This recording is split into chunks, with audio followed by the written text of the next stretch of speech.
The Post exposed a scandal involving U.S. billionaires and officials who collaborated with the Zionist occupation in trying to pay Mayor Eric Adams to deploy the NYPD against students here at the Gaza Solidarity Encampment at Hind's Hall. The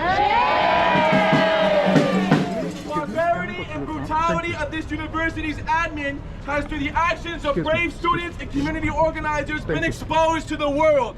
The iron fist beneath the velvet glove has been exposed. And now this university did not only ignore the desire and will of its own student body and community, but it violently arrested, suspended, evicted, and expelled our students and community members trying to silence the righteous cause for which we stand. They cannot! They cannot! U.S. billionaires, along with Minouche Shafik and the Board of Trustees, are behind the NYPD's assault against those resisting Colombia's support for the Zionist genocide in Gaza, and we will hold them accountable. It should be known that this movement is our movement. It is a people's movement against Zionism, a people's movement against imperialism, and a movement for the complete and total liberation of Palestine from the river to the sea. And it is our movement that they are so scared of. That's why they have billionaires trying to get us. They're scared of us. They're scared of this. It's our power together, our organization, and our resolve, and our belief beyond any doubt that we will win.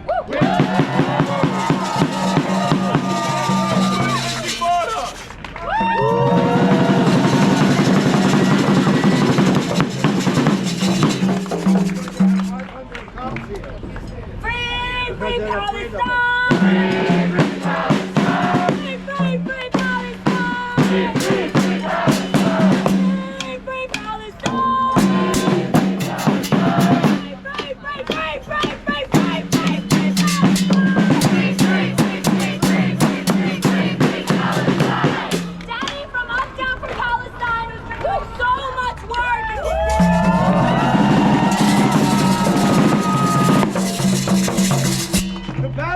Solidarity movement is one of the most powerful movements this city has ever seen. Bringing together students and working people alike from all over the city to call for an end to the genocide and occupation of Palestine and the return of land to the Palestinian people. Our coward mayor and his brutal NYPD are at the beck and call of the decrepit class of billionaires. They're making every effort to repress our movement. The NYPD trains with the Israeli military to enact in our neighborhoods the same type of violence that the Zionist regime practices every day on Palestinians. The NYPD lines its pockets with this city's taxpayer dollars in overtime to play personal security for those genocidal Zionist billionaires. But while they have the power of capital, we have the strength of numbers. This is indeed our city. These are indeed our streets. We will not be silenced. We will not be terrorized. And we will not stop taking the streets until the state of Israel and the empire it props up are dismantled. Yes. All of our effort and efforts we've not yet imagined, but we will see that end. The Palestinian people know protracted struggle, and they welcomed us into that struggle alongside them. They need us, and we need one another. That's right. And nothing, not the IOF, not the NYPD, and not our crooked politicians or the Zionist billionaires that they answer to, can stop us when we come together.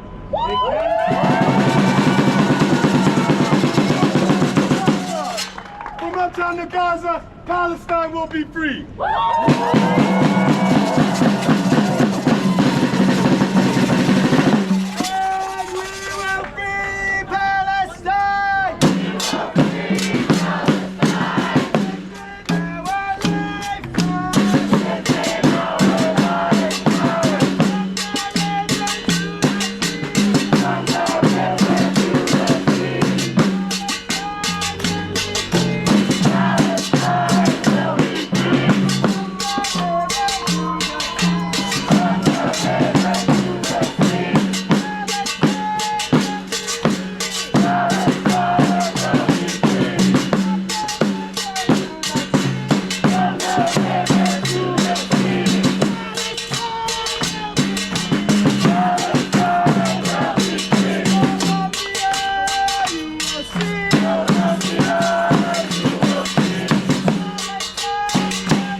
As the summer heat begins to permeate our city, another deeper, more insidious fire rages and its smoke begins to choke the air and our lungs. Corruption rises like a seemingly inescapable poisonous gas. We stand before an institution that is not the sole nor even the main purveyors of these injustices, but has allowed itself to be embroiled in the center of the insidious schemes of politicians and ruling elites. Just a week ago, mainstream media finally reported on a story that many of us already knew to be true, one of deep and nascent evil and malfeasance. Warmongering billionaires like Daniel Loeb, Daniel Lubetsky, CEO of Hind Bars, slumlord Joseph Sitt, and Len Blatnick are force-feeding our peers propaganda spewed directly into their ears from the mouth of the Zionist entity, and fiscally and rhetorically influencing Eric Adams and his bully militia, the IOF-trained NYPD. Our enemy is a paper saber tiger masquerading as clever and strong to hide its flimsy backbone. In a WhatsApp group chat, no less, our country's 1% cheered on and pushed the brutality and unjust arrest of hundreds of students protesting genocide, apartheid, and colonialism across our rotten city. When my peers liberated Hind's Hall, renaming it for our martyrs, those whose names we know and those whose names we don't, they flew the flag of revolution, uniting the student uprising and the urgent and indispensable work of our community organizers and comrades across the city. The inherent violence of the Zionist state and its occupying forces is on display for the world to see. Over the past 229 days, the Zionist occupying military, supplied and funded by the US and Colombia, her billionaires, and our university, Minouche Shafik, the trustees, has murdered more than 35,000 Palestinians in Gaza and over 500 Palestinians in the West Bank.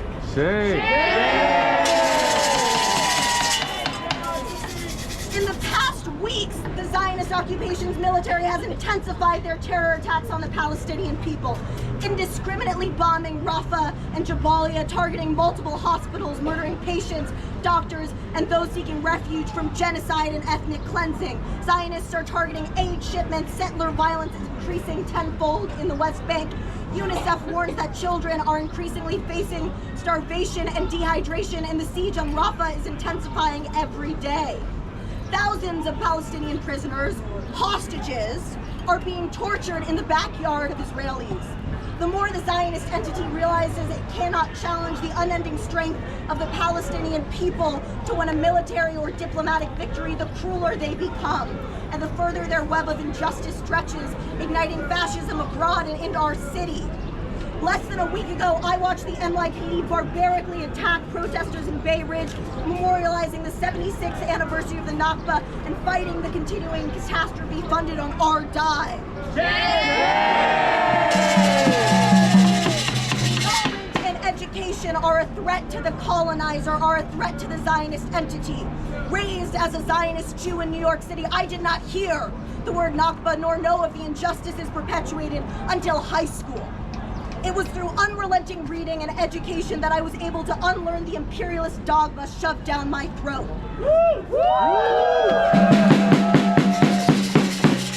When we speak out against and tell the world of the severe and deadly injustices perpetuated by the Zionist entity, hand in hand with our corrupt government and our corrupt institution, we threaten to break a century-long propaganda machine masking an ethos of and tangible support for unrelenting violence. But we will not stop. We will not rest until the machine is irreparable, until Palestine is free, until we claim justice from those who have stolen it, until Eric Adams and his pigs back down, and until our university divests from the death-making institution that is Israeli apartheid, occupation, and genocide, promotes those who espouse the philosophy of life, dignity, and justice. When we say Palestine will be free, we mean it. Thank you.